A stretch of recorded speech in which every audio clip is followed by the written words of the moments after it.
नमस्कार, देशोन्नतीमध्ये मी ऐश्वर्या शिंदे आपलं स्वागत करते। रेल्वे ट्रॅकच्या लगत सापडलेल्या तरुणीच्या मृतदेहाचा पंचनामा करत असताना लोकल ट्रेनची धडक बसल्यामुळे रेल्वेचे सहाय्यक पोलीस निरीक्षक कैलास गर्जे गंभीर जखमी झाले आहेत। त्यांना उपचारासाठी रुग्णालयात दाखल करण्यात आले। राज्याचे उपमुख्यमंत्री एकनाथ शिंदे यांच्या गाडीला बॉम्बने उडवण्याची धमकी आल्याची घटना ताजी असतानाच बुलढाण्यातील चिखलीच्या भाजपा आमदार श्वेता महाले यांना थेट पत्राच्या माध्यमातून जीवे मारण्याची धमकी देण्यात आली आहे। हैराण करणारे म्हणजे श्वेता महाले यांच्या निवासस्थानी हे धमकीचे पत्र पाठवण्यात आले। पुण्याचे खासदार मुरलीधर मोहोळ यांचं सोशल मीडिया सांभाळणाऱ्या व्यक्तीला काल गजानन मारणेच्या टोळीतील सदस्यांनी किरकोळ कारणावरून बेदम मारहाण केली आहे। यामध्ये त्यांच्या नाकाला गंभीर इजा झाली आहे। सध्या ते हॉस्पिटलमध्ये प्राथमिक उपचार घेत आहेत। जालना जिल्ह्यातील बदनापूर शहरात 10वीचा मराठी विषयाचा पेपर फुटला या आशयाचे चुकीचे वृत्त प्रसारित करण्यात आले आहे। प्रत्यक्षात असा कोणताही प्रकार घडलेला नसून स्थानिक झेरॉक्स दुकानदारांनी आजच्या मराठी विषयाच्या प्रश्नपत्रिकेत न आलेल्या प्रश्नांची झेरॉक्स काढून विक्री केली आहे, असं जिल्हाधिकारी डॉक्टर श्रीकृष्ण पानसाड यांनी सांगितलं। धावत्या फास्ट लोकलमध्ये प्रवाशांचा धक्का लागल्याच्या वादातून हल्लेखोर प्रवाशानं धारदार चाकूने 3 प्रवाशांवर हल्ला केल्याची घटना समोर आली आहे। ही घटना कोपर ते मुंब्रा रेल्वे स्थानकादरम्यान घडली। या प्रकरणी डोंबिवली लोहमार्ग पोलीस ठाण्यात हल्लेखोर प्रवाशावर गुन्हा दाखल करत लोहमार्ग पोलिसांनी त्याला अटक केली आहे। सासरा सुनेच्या नात्याला काळीमा फासणारी धक्कादायक घटना भिवंडी शहरात घडली आहे।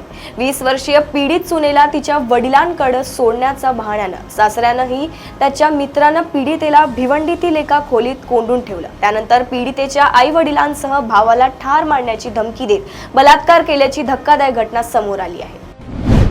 कृषी मंत्री ॲडव्होकेट माणिकराव कोकाटे यांना अवघ्या 2 तासात जामीन देखील मंजूर झाला। मात्र माणिकराव कोकाटे यांना शिक्षा सुनावताना त्यांच्या बंदुकीच्या परवान्याचे निरीक्षण न्यायालयाने नोंदवले आहे। यामुळे माणिकराव कोकाटे हे अडचणीत सापडले असून त्यांचा बंदुकीचा परवाना रद्द होण्याची शक्यता वर्तवली जात आहे। नक्षलग्रस्त गडचिरोली जिल्ह्यातील अतिदुर्गम भागातील मौजा पेनगुंडासह एकूण 20 गावांनी नक्षलवाद्यांना एकमतानं गावबंदीचा ठराव संमत केला। गावकऱ्यांनी पोलीस दलाच्या जवानांसोबत बैठक घेऊन याबाबतचा ठराव सादर केला। यावेळी 70 ते 80 नागरिकांची उपस्थिती होती। यावेळी गावकऱ्यांनी 2 भरमार बंदुका पोलीस जवानांकडे सुपूर्द केल्या। न्यू इंडिया कोऑपरेटिव्ह बँक घोटाळा प्रकरणी महत्त्वाची अपडेट समोर आली आहे। या प्रकरणी अटक करण्यात आलेल्या 3ही आरोपींना 28 फेब्रुवारीपर्यंत पोलीस कोठडी सुनावण्यात आली आहे। समाजसेवक अण्णा हजारे वयाच्या 90व्या वर्षी पुन्हा सक्रिय झाल्याचे दिसून येत आहे। अण्णा हजारे यांनी आरोप होणाऱ्या मंत्रिमंडळातील मंत्र्यांनी राजीनामा द्यावा अशी मागणी केली आहे। यावेळी अण्णा हजारे यांनी कोणाचे नाव घेतले नाही, परंतु त्यांचा रोख आरोप होणाऱ्या धनंजय मुंडे आणि माणिकराव कोकाटे यांच्याकडे असल्याचे दिसून येत आहे। भारतातील सर्वात मोठी फिनटेक कंपनी फोनपे भारतीय शेअर बाजारात सूचीबद्ध होण्याची योजना आखत आहे। यासाठी कंपनीने त्यांच्या संभाव्य IPOची तयारी देखील सुरू केली आहे। कंपनीने नुकतीच याबद्दल माहिती दिली आहे। भारताची माजी क्रिकेटपटू दिग्गज खेळाडू सौरभ गांगुलीच्या कारचा काल अपघात झाला। सुदैवाने सौरभ गांगुली या अपघातातून थोडक्यात वाचला असून त्याला कोणताही दुखापत झालेली नाही।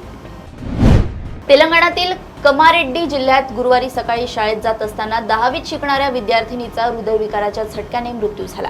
शाळेतील एका शिक्षिकेसमोर ती अचानक खाली कोसळली। तिला ताबडतोब एका खासगी रुग्णालयात नेण्यात आले, जिथे डॉक्टरांनी तिला मृत घोषित केले। दिल्ली विधानसभा निवडणुकीत यंदा मिळालेला बहुप्रतीक्षित शानदार विजय भाजपने गुरुवारी ऐतिहासिक रामलीला मैदानाच्या साक्षीने साजरा केला। त्यानंतर सायंकाळी झालेल्या पहिल्या मंत्रिमंडळ बैठकीत राज्यात आयुष्यमान भारत आरोग्य विमा योजना लागू करण्याचा निर्णय घेण्यात आलाय। मागील आप सरकारकडून प्रलंबित ठेवण्यात आलेले 14 कॅग अहवाल विधानसभेत मांडण्याचा निर्णयही घेण्यात आला आहे। अखिल भारतीय मराठी साहित्य संमेलनाला आजपासून दिल्लीत सुरुवात झाली। या संमेलनाचं उद्घाटन पंतप्रधान नरेंद्र मोदी यांच्या हस्ते पार पडलं। या संमेलनासाठी मराठी सारस्वतांची मांदियाई दिल्लीत जमली असून देश व विदेशातील साहित्य रसिकही मोठ्या संख्येने पोहोचले। मात्र साहित्य संमेलनापासून नितीन गडकरी लांब असल्याचं बोललं जातंय। उत्तर प्रदेशातील संभलमध्ये गेल्या वर्षी नोव्हेंबरमध्ये मोठा हिंसाचार झाला होता। या प्रकरणी आता उत्तर प्रदेश पोलिसांनी नुकतेच 4400हून अधिक पानांचे आरोपपत्र दाखल केले आहे। यामध्ये दुबई स्थित शारिक साठा हा या हिंसाचाराचा सूत्रधार होता, असा दावा आरोपपत्रात करण्यात आला आहे। शारिक साठा सध्या दुबईमध्ये असून अंडरवर्ल्ड डॉन दाऊद इब्राहिमशी संबंधित आहे। फिरोजाबाद जिल्ह्यातील ऐकायला आणि बोलायला न येणाऱ्या एका 34 वर्षीय दिव्यांग व्यक्तीने दारूच्या नशेत मित्राची गळा आवळून हत्या केली। आरोपीचे नाव राजकुमार सिंग असून त्याने सोनी सिंग याच्या हत्येनंतर त्याचा शिरच्छेद केला। इतकंच नाही तर त्याचे मुंडनही केले। रागाच्या भरात केलेल्या या भयानक कृत्यानंतर त्याने पुरावा नष्ट करण्याच्या उद्देशाने मित्राचा मृतदेह जाळण्याचा प्रयत्न देखील केला। आरोपीला अटक करण्यात आली आहे। दिल्लीतील संसद भवन डायनामाइटने उडवून देण्याची धमकी दिल्याबद्दल मध्य प्रदेशचे माजी आमदार किशोर समरिते यांना राउस एव्हेन्यू न्यायालयाने दोषी ठरवले आहे, पण त्यांना स्फोटक कायद्याअंतर्गत गुन्ह्यातून निर्दोष मुक्त करण्यात आले आहे। भारतीय वंशाचे काश पटेल यांच्या अमेरिकेतील फेडरल ब्युरो ऑफ इन्व्हेस्टिगेशन म्हणजे FBI या गुप्तचर संस्थेच्या संचालक पदावरील नियुक्तीला अमेरिकन सिनेटने मंजुरी दिली आहे। काश पटेल हे अमेरिकेचे अध्यक्ष डोनाल्ड ट्रम्प यांचे कट्टर समर्थक म्हणून ओळखले जातात। सिनेटमध्ये झालेल्या मतदानादरम्यान काश पटेल यांना FBIचे पुढील संचालक नियुक्त करण्याच्या बाजूने 51 मते तर विरोधात 49 मते पडली।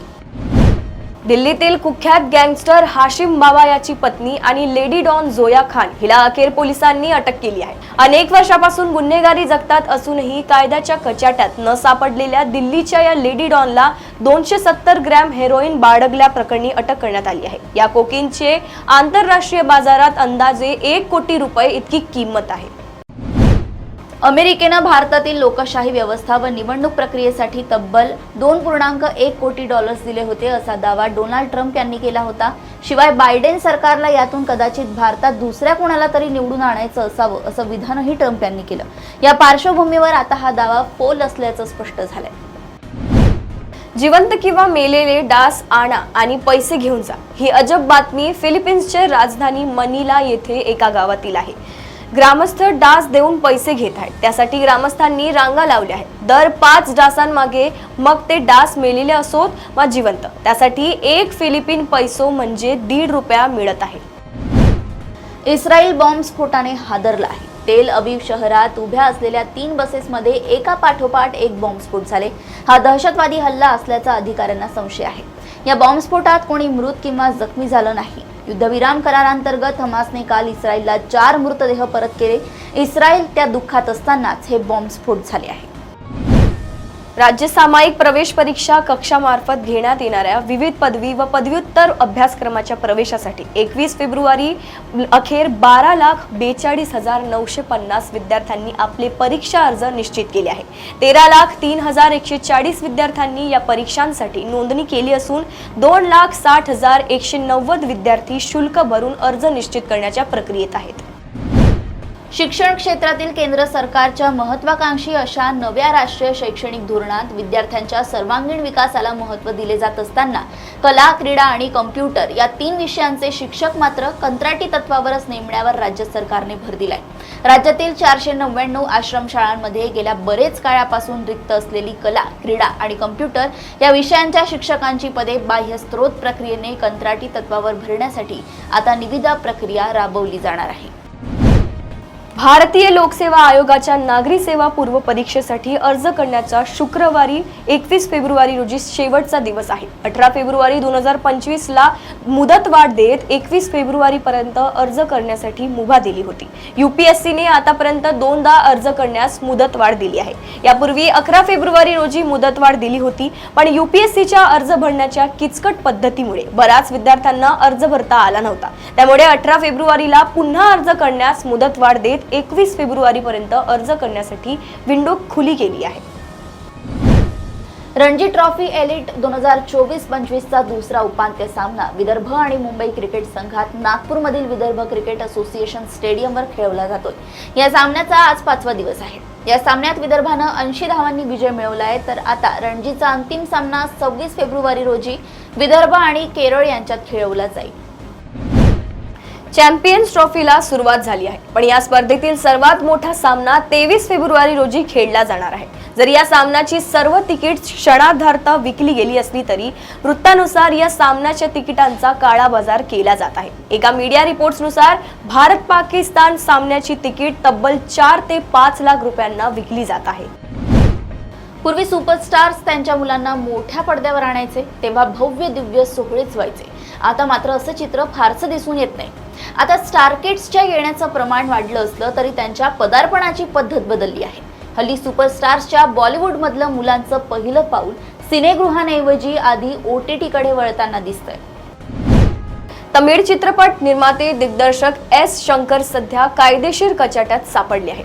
रजनीकांत आणि ऐश्वर्या राय स्टारर एन्थिरन चित्रपटाची दिग्दर्शक एस शंकर यांच्या 3 स्थानांवर मालमत्ता अंमलबजावणी संचालनालयाने तात्पुरत्या जप्त केल्याची एक मोठी बातमी समोर आली आहे.